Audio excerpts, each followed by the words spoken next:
আজকের পর্বে আমি দেখাতে চলেছি এগ বিরিয়ানি বাড়িতে কিভাবে এভাবে সুস্বাদু বিরিয়ানি বানানো যায়, তো সেটাই আপনাদের সামনে শেয়ার করব। নমস্কার বন্ধুরা, আমি কৃষ্ণভাই কিচেনে আপনার সবাইকে স্বাগত জানাই। তাহলে সবার প্রথমে এই বিরিয়ানি বানানোর জন্য নিতে হবে 4টে ডিম। তো আপনারা ডিমের পরিমাণ বেশি নিতেও পারেন। এরপর ডিমগুলোকে সিদ্ধ করতে আমি গ্যাসে চাপিয়ে দিলাম। আর এদিকে কিছু পেঁয়াজ আমি কেটে নিচ্ছি। এখানে 3-4টে মতো আমি পেঁয়াজ নিয়েছি। এভাবে ছোট ছোট করে স্লাইড করে কুচিয়ে নিতে হবে, কিছু ব্রেস্তার জন্য আর কিছু রান্নার জন্য।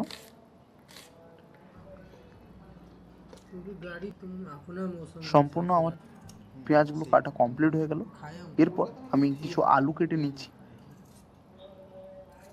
এই আলুগুলোকে আমি সবার প্রথমে ছাড়িয়ে নিচ্ছি। এরপর এভাবে মাঝে একটাই শুধু কাট লাগিয়ে দেবো। তো দেখতেই পাচ্ছেন আমি এখানে 3টে আলু নিয়েছি। আর এদিকে বন্ধুরা দেখুন, গ্যাসের ফ্লেমটাকে অফ করে দিলাম। আমার ডিমগুলো সিদ্ধ হয়ে গেছে আর এখানে সমস্ত কিছু আমার কাটা কমপ্লিট হয়ে গেছে। এবার আদা রসুনগুলোকে আমি পেস্ট বানিয়ে নেওয়ার জন্য একটা গ্লাসের মধ্যে নিয়ে নিচ্ছি। সমস্ত কিছু দিয়ে বন্ধুরা আমি একটা পেস্ট বানিয়ে নেব। আর এরপর আমি এটা কিছুক্ষণ ঠান্ডা হতে রেখেছিলাম। দেখতেই পাচ্ছেন ডিমগুলো পুরো সেদ্ধ হয়ে গেছে। এরপর আমি খোসা ছাড়িয়ে নিচ্ছি। তো প্রায় সমস্ত আমার ডিমগুলোর মধ্যে খোসা ছাড়ানো কমপ্লিট হয়ে গেলো, দেখতেই পাচ্ছেন। এরপর আমি বিরিয়ানির চালটাকে আমি খানিকক্ষণ ধরে ভিজিয়ে রাখবো। এর জন্য একটা পাত্রে আমি ঢেলে নিচ্ছি। এরপর চালটাকে বারে বারে ধুয়ে ঠান্ডা জল দিয়ে খানিকক্ষণ ধরে আমি ভিজিয়ে রেখে দেবো, প্রায় 15-20 মিনিট মতো। এরপর বন্ধুরা দেখুন এদিকে আমার পেস্টটা পুরোপুরি কমপ্লিট হয়ে গেছে। এরপর কড়াইয়ে খানিকটা সরিষার তেল দিয়ে সর্বপ্রথমে আলুগুলোকে ভেজে নিতে হবে। আলুগুলো ভাজার জন্য লবণ আর সামান্য পরিমাণ হলুদ গুঁড়ি দিয়ে ঢাকা চাপা দিয়ে এইভাবে 4 থেকে 5 মিনিট ধরে বন্ধুরা কুক করে নিতে হবে। দেখতেই পাচ্ছেন আলুগুলো কতটা মুচমুচে করে ভাজা হয়ে গেছে। এরপর আমি একটা থালির মধ্যে নিয়ে নিচ্ছি।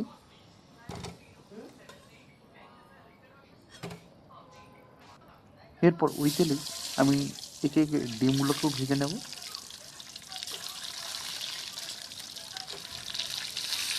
ডিমগুলোকে এভাবে বন্ধুরা নাড়াচাড়া করে ফ্রাই করে নিতে হবে।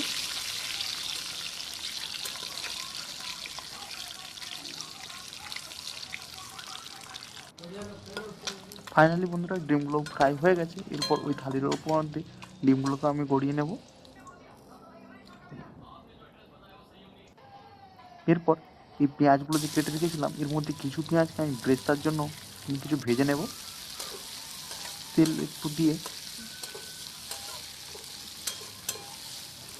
পেঁয়াজগুলোকেও ফ্রাই করে নিতে হবে। আর এই সময় গ্যাসের ফ্লেমটাকে হাই রাখতে হবে।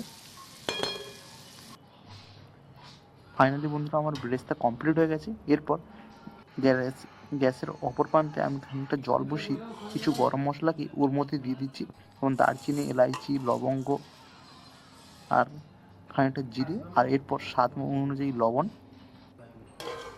এরপর এটা খানিকক্ষণ থেকে 3 থেকে 4 মিনিট মতো ঢাকা রাখবো। আর এতে সামান্য খানিকটা আমি ঘি দিলাম। আপনারা এর পরিবর্তে সাদা তেলও ব্যবহার করতে পারেন। এতে চালগুলোকে চালগুলো বেশ ভেঙে যাবে না, চালগুলো পুরো একদম আলাদা আলাদা হয়ে থাকবে, মানে জড়িয়ে যাবে না বন্ধুরা। তো এরপর কড়াইয়ে আরও খানিকটা সরিষার তেল দিয়ে সমস্ত পেঁয়াজগুলোকে আমি দিয়ে দিচ্ছি। এরপরে একটা মশলা করে গ্রেভি বানিয়ে নিতে হবে। এরপর আদা আর রসুনের পেস্টটাকে বন্ধুরা আমি দিয়ে দিলাম,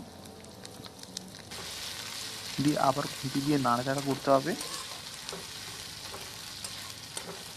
ভালোভাবে মশলাটাকে ভেজে নেওয়ার পর এরপর একে একে উনুনটা গুঁড়ো মশলা দিতে হবে। স্বাদ স্বাদ মতো হলুদ গুঁড়ো, লঙ্কা গুঁড়ো আর জিরে ধনে গুঁড়ো দিয়ে নাড়াচাড়া করতে হবে। এরপর আগে থেকে কেটে রাখা টমেটোগুলোকেও দিয়ে দিচ্ছি বন্ধুরা। টমেটোগুলো দেওয়ার পরে ভালোভাবে ফ্রাই করে নিতে হবে। এরপর স্বাদ অনুযায়ী লবণ, স্বাদ মতো লবণ দিলে বন্ধুরা টমেটোটা খুব সহজেই বন্ধুরা গলে যাবে। দিয়ে এরপর আলুগুলোকে বন্ধুরা আমি দিয়ে দিচ্ছি, ভেজে রাখা আলুগুলোকে। তো এইগুলো আলুগুলো দিয়ে বন্ধুরা এই মশলার সাথে একটু ভালোভাবে নাড়াচাড়া করে নিতে হবে। দেখতেই পাচ্ছেন মশলাটা থেকে হালকা তেল ছেড়েছে। এরপর খানিকটা আমি জল দিয়ে এটাকে ঢাকা রেখে দেবো কুক করতে। ঢাকা রেখে কুক করে নেব প্রায় 5 থেকে 6 মিনিট মতো বন্ধুরা ঢাকা রেখেছিলাম। দেখতেই পাচ্ছেন আলুগুলো পুরো সেদ্ধ হয়ে গেছে, আমার পুরো গ্রেভিটা বন্ধুরা কমপ্লিট হয়ে গেছে। আর এতেই বন্ধুরা আপনারা ডিমগুলো দিতেও পারেন, আর আমি ডিমগুলোকে আলাদা দেবো, এর জন্য আমি গ্যাসের ফ্লেমটাকে অফ করে দিয়েছি। আর আমি একটা বাটিতে 2 চামচ মতো বন্ধুরা ঘি নিয়ে নিয়েছি, আর ঘিটাকে একটা পাত্রে বন্ধুরা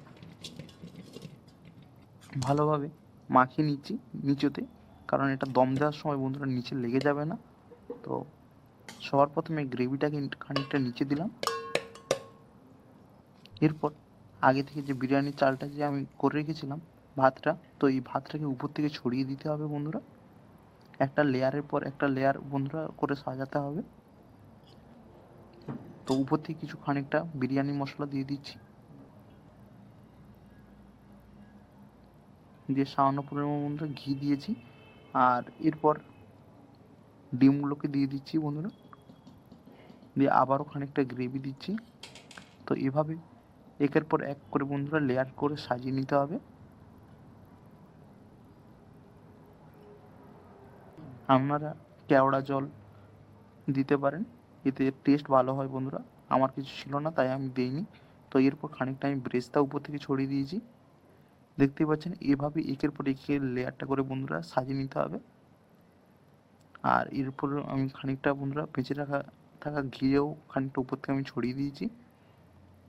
তো ফাইনালি আমার পুরোপুরি দমের হাঁড়িটা বন্ধুরা সাজানো কমপ্লিট হয়ে গেছে। এরপর আমি গ্যাসেতে এটা খানিকক্ষণ ধরে আমি কুক করে নেব। তো উপরে বন্ধুরা ঢাকা চাপা দিয়ে আমি রেখে দিলাম। এভাবে বন্ধুরা 10 থেকে 15 মিনিট মতো আমি কুক করে নিলাম। তারপর বন্ধুরা দেখুন আমার পুরোপুরি বিরিয়ানিটা তৈরি হয়ে গেছে। এরপর আমি একটা থালিতে বন্ধুরা পরিবেশন করে দেখাচ্ছি। তো আমার এই আজকের রেসিপিটা কেমন লাগলো অবশ্যই কমেন্ট করে জানাবেন। দেখতেই পাচ্ছেন কতটা লাজবাব হয়েছে বন্ধুরা, আপনারাও বাড়িতে একবার হলেও ট্রাই করবেন, আশা করি আপনাদের ভালো লাগবে।